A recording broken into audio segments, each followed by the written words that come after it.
Hello everyone, and I'll show how to change the language of the voice prompts on your JBL Live Beam 3.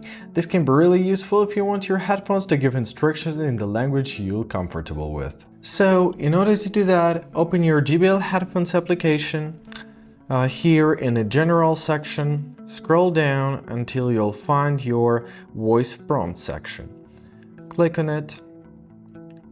Enable your voice prompts. And here in the language section, click. Here you can set the language you're comfortable with. For example, let's set up a German. Press apply. And please note that downloading and installing the new language will take something about 3 minutes.